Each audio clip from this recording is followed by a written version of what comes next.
नमस्कार दोस्तों, स्वागत है आपका जुनून सिविल सर्विस में। तो आज हम लोग अपनी पॉलिटी की स्ट्रैटेजी सीरीज का पार्ट 2 डिस्कस कर रहे हैं, जहां हम थीम 8 से थीम 14 तक डिस्कस करेंगे।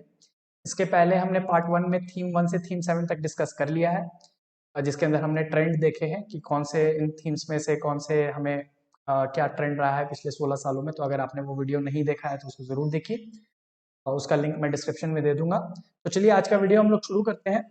तो हमारा 8वां जो थीम है वो है फेडरलिज्म और लोकल सेल्फ गवर्नमेंट, जिसको हिंदी में हम लोग संघवाद और स्थानीय सुशासन भी बोलते हैं।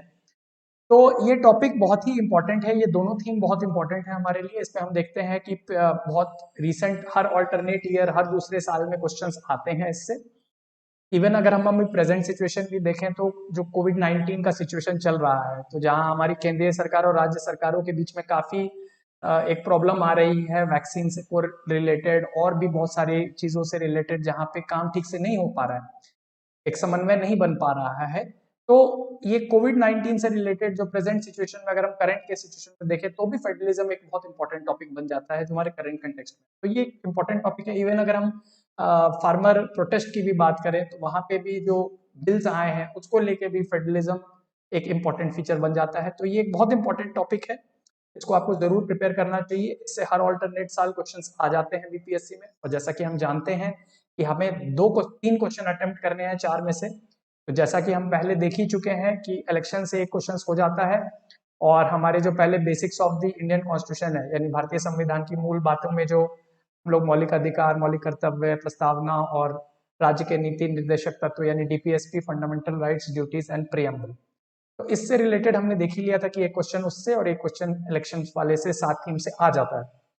तो अगर आप ये भी प्रिपेयर करके देखेंगे तो इससे हर साल तो नहीं आता, पर हर ऑल्टरनेट ईयर में क्वेश्चंस आ जाते हैं इससे। तो मेरा अभी हम देखें अगर रिसेंट में, तो 64th और 65th में इससे क्वेश्चन नहीं आया है, तो 66th में इसके आने की प्रोबेबिलिटी बहुत हाई है। तो ये बार बार मैं अज्यूम करके चल रहा हूँ कि आपकी कॉन्सेप्चुअल क्लैरिटी है, मतलब आप इस चीज को, आपको कोई चीजें जो लिंकेज है कि कोई चीज क्यों हो रही है, क्या है, वो सारी चीजें आपको पता है। तो मैं आपको इसका ट्रेंड बताता हूँ। तो इसका अगर हम देखें ट्रेंड को, तो फेडरलिज्म में अगर हम देखेंगे संघवाद में, तो 7 क्वेश्चन टोटल आए हैं पिछले 16 सालों में, और पिछले 8 सालों में 4 क्वेश्चन आए हैं।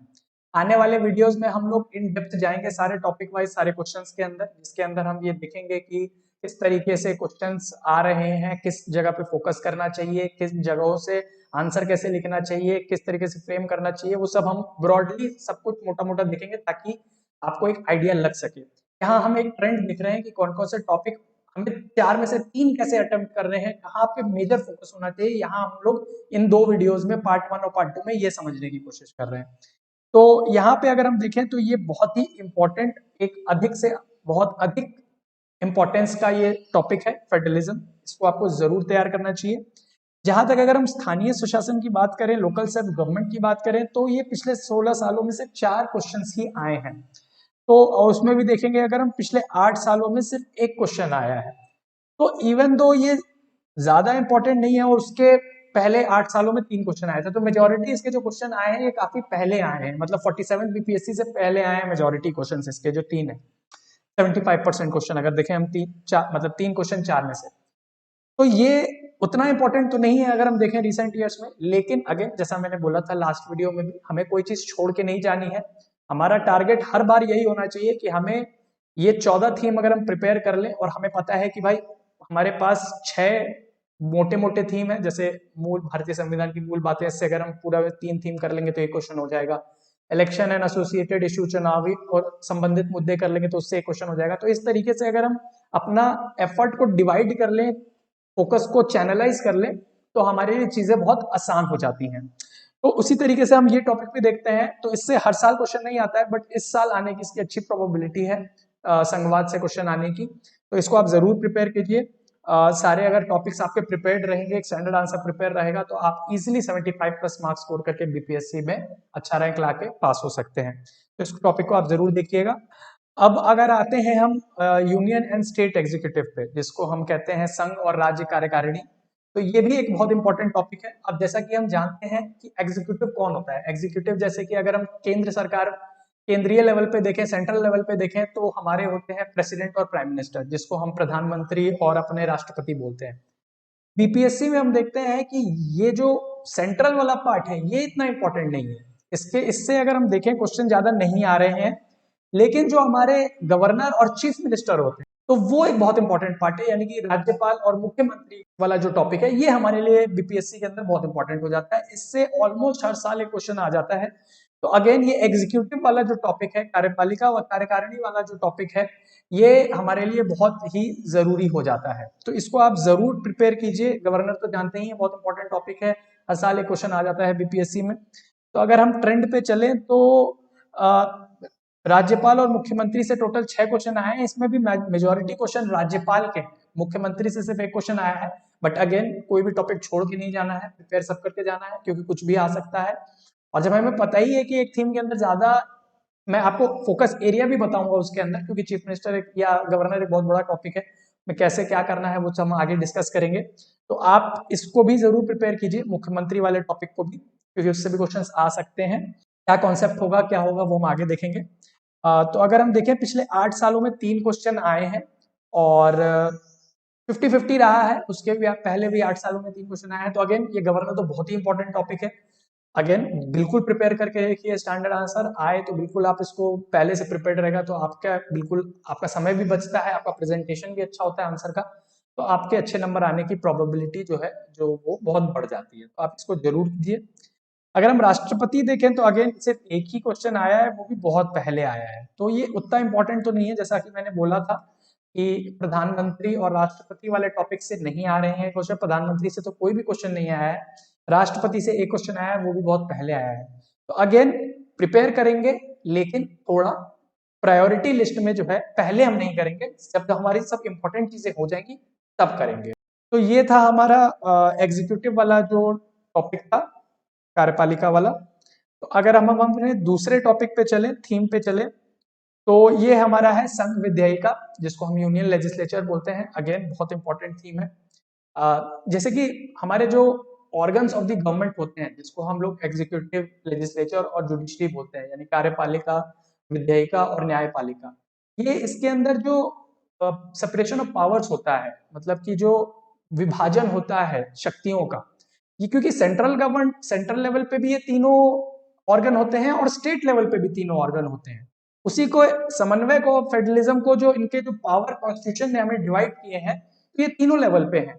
आपका ये डोमेन है काम करने का और सेंट्रल का, और गवर्नमेंट जो स्टेट गवर्नमेंट है उसका अलग डोमेन है काम करने का। तो ये चीजें हमें ये कॉन्सेप्चुअल में थोड़ा समझना होगा। तो अगेन ये टॉपिक इंपॉर्टेंट है। अब जैसे कि सेंट्रल विस्टा प्रोजेक्ट अभी नया गवर्नमेंट बनवा रही है, जिसके अंदर नया पार्लियामेंट का कंस्ट्रक्शन चल रहा है, तो वो क्यों बन रहा है, हमें इसकी जरूरत क्यों पड़ी, तो ये सब एक थोड़े मुद्दे हैं जो इंपॉर्टेंट हो जाते हैं। अगेन स्टैटिक पार्ट भी इंपॉर्टेंट है और करंट पार्ट भी इंपॉर्टेंट है, लिंक करना सीखिए दोनों चीजों को। तो जब हम आगे क्वेश्चन डिस्कस करेंगे तो उसके अंदर मैं लिंक करना भी दिखाऊंगा आप लोगों को कैसे करना है, किन एरियाज पे फोकस करना है, किन चीजों को आंसर में अपने लिखना है, वो हम आगे डिस्कस करेंगे। तो अगेन 2 क्वेश्चन पूछे गए हैं। एक क्वेश्चन हमारा पिछले 4 सालों में ही पूछा गया है, इनफैक्ट 65th में ही आया है ये क्वेश्चन, और एक हमारा बहुत पहले आया था। तो यूनियन लेजिस्लेचर जो संघ विधायिका है, ये मेरे हिसाब से इंपॉर्टेंट टॉपिक है, आप इसको जरूर प्रिपेयर कीजिए। इससे और भी इसके अंदर पॉइंट्स हैं जो कि इंपॉर्टेंट एरियाज हैं, जो कि मैं बताऊंगा जब हम टॉपिक डिस्कस करेंगे, वो पॉइंट्स आप जरूर प्रिपेयर करके रखिए, क्योंकि कुछ नहीं करना है। जो 14 थीम में बता रहा हूँ, सबके आपके 5-5, 6-6 टॉपिक हैं जो आपको प्रिपेयर करके रखने हैं। अगर आपने ये प्रिपेयर कर लिया तो आप ये मान के चलिए आपके 75 प्लस मार्क्स आएंगे ही, कोई रोक नहीं सकता आपको उसको लाने से।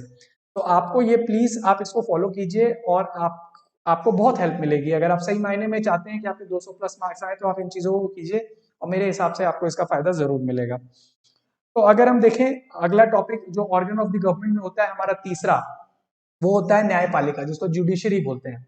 अब जो कॉन्स्टिट्यूशन बना हमारा, उसका हमारा जो गार्जियन ऑफ द कॉन्स्टिट्यूशन है वो हमारा सुप्रीम कोर्ट है, जो हमारा जो जुडिशरी न्यायपालिका में सबसे ऊपर रहता है।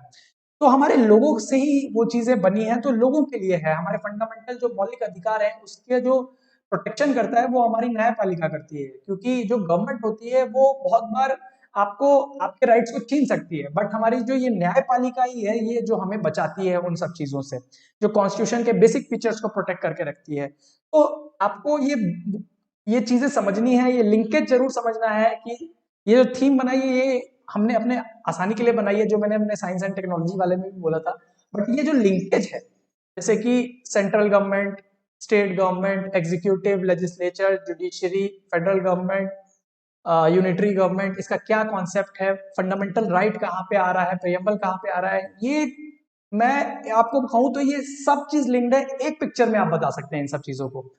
तो अगर आप ये क्लैरिटी रखेंगे तो आपको बहुत इसके अंदर मदद होगी। अगर हम इसके अगर ट्रेंड पे आए तो 5 क्वेश्चन इससे पूछे गए हैं पिछले 16 सालों में, पिछले 8 सालों में 3 क्वेश्चन पूछे गए हैं, और अगर पिछले 4 सालों की बात करें तो 2 क्वेश्चन पूछे गए हैं। अब जैसे इसमें बहुत सारे टॉपिक हैं जो मैं डिटेल में नहीं जा रहा हूँ, जुडिशियल रिव्यू वगैरह, जो बहुत सारे टॉपिक हैं जो मैं बताऊंगा जब मैं प्रीवियस ईयर के क्वेश्चन डिस्कस करूंगा आने वाले पार्ट्स में। तो आप ये चीज देखिएगा कि आपको इसके अंदर बिल्कुल डायरेक्ट क्वेश्चन आते हैं। अगर आप इसमें, अगर आपको पता है कि आपका क्या करना है प्रिपेयर और आंसर कैसे लिखने हैं और कॉन्सेप्चुअल क्लैरिटी है, इजिली अगेन आप 25 प्लस मार्क्स पर क्वेश्चन अटेम्प्ट कर सकते हैं और 75 प्लस मार्क्स अपने सेक्शंस में ला सकते हैं। बहुत ही इंपॉर्टेंट टॉपिक है जुडिशरी, आप इसको जरूर प्रिपेयर कीजिए। 14वां थीम अगर हम देखें तो वो है मिसलेनियस। इसके अंदर कुछ रैंडम टाइप के क्वेश्चंस थे जो गवर्नेंस से रिलेटेड होते हैं, जैसे लास्ट ईयर हमारा ई गवर्नेंस वगैरह पे क्वेश्चन आ गए थे, प्रेशर ग्रुप्स वगैरह पे कुछ पहले क्वेश्चन आए हुए हैं, तो गवर्नेंस रिलेटेड क्वेश्चन इसमें पूछे हुए हैं, उसके भी मैं एक लिस्ट दे दूंगा इंपॉर्टेंट। और भी करंट से रिलेटेड जो भी है इसके अंदर आप मुद्दों को प्रिपेयर करके रखिए। अब जैसे सेल्फ हेल्प ग्रुप हो सकता है, एनजीओ से रिलेटेड क्वेश्चंस हो सकते हैं, स्कीम से रिलेटेड क्वेश्चंस हो सकते हैं, बहुत सारी चीजें हो सकती हैं जो मिसलेनियस थोड़ी प्रिपेयर करके रखें। बट इसके अंदर क्या है कि इसके अंदर कुछ भी पूछा जा सकता है। तो अगर अगर हम देखें हमें 4 में से 3 क्वेश्चन प्रिपेयर करने हैं, अगर हम अपना बाकी के 13 थीम अगर अच्छे से प्रिपेयर कर लेते हैं तो हमें इसमें बहुत ज्यादा दिमाग लगाने की जरूरत नहीं पड़ेगी, हम इजीली 3 क्वेश्चन हमने उस एरिया से भी अटेम्प्ट कर पाएंगे। तो आपके अंदर इसके अंदर बहुत ज्यादा एफर्ट डालने की जरूरत नहीं पड़ेगी, क्योंकि बहुत ही प्रिडिक्टेबल स्ट्रेट फॉरवर्ड क्वेश्चन आते हैं पॉलिटी सेक्शन से। बट इसके अंदर चैलेंज क्या होता है, इसके अंदर सबसे बड़ी बाधा क्या आती है कि सब लोग, क्योंकि क्वेश्चन बहुत जाने पहचाने होते हैं, तो क्या होता है कि लोगों के आंसर सिमिलर होते हैं। तो जब आंसर सिमिलर होते हैं तो जनरल मार्किंग हो जाती है, तो नंबर नहीं आ पाते। तो आपको ये चीज समझना है कि क्वेश्चन अगर आसान है, क्वेश्चन अगर डायरेक्ट है, तो वो सबके लिए डायरेक्ट है, ऐसा नहीं है कि सिर्फ हमारे लिए, आपके लिए डायरेक्ट है।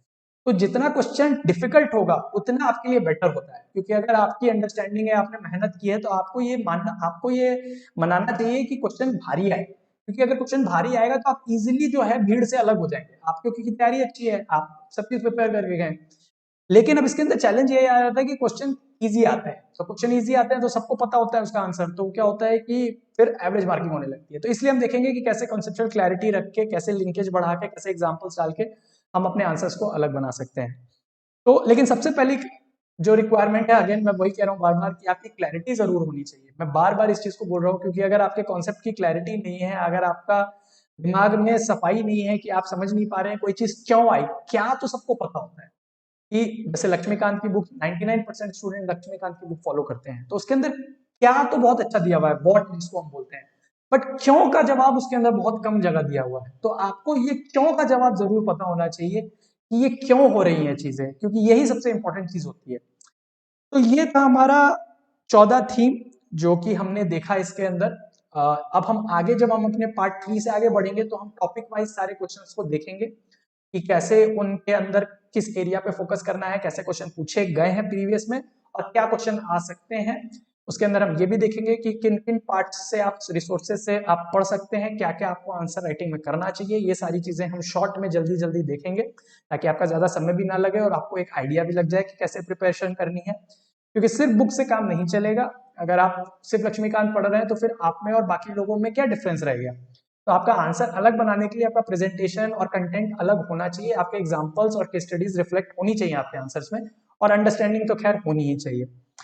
तो ये था हमारा आज का पार्ट 2, जिसके अंदर हमने 14 थीम अपने डिस्कस किए और ट्रेंड्स देखे। तो अगर आपको ये वीडियो पसंद आया हो तो इसको लाइक कीजिए और शेयर कीजिए, और अपने सारे दोस्तों के साथ शेयर कीजिए, और हमारे चैनल को सब्सक्राइब भी कीजिए और बेल आइकन दबाइए। इसके अलावा हमारा टेलीग्राम ग्रुप है, आप प्लीज टेलीग्राम ग्रुप को जरूर ज्वाइन कीजिए, क्योंकि इसके अंदर आप सारे अपडेट्स देता हूं तो आप मिस नहीं करेंगे अगर आप वो ज्वाइन कर लेते हैं। फेसबुक पेज भी है, उसको भी लाइक कीजिए, आपको वहां पे भी, अगर आप फेसबुक पे एक्टिव रहते हैं तो आपको वहां से भी अपडेट मिल सकते हैं। तो इसके अलावा हम लोग जल्दी ही अपने नेक्स्ट वीडियो में पार्ट 3 में मिलते हैं। Thank you.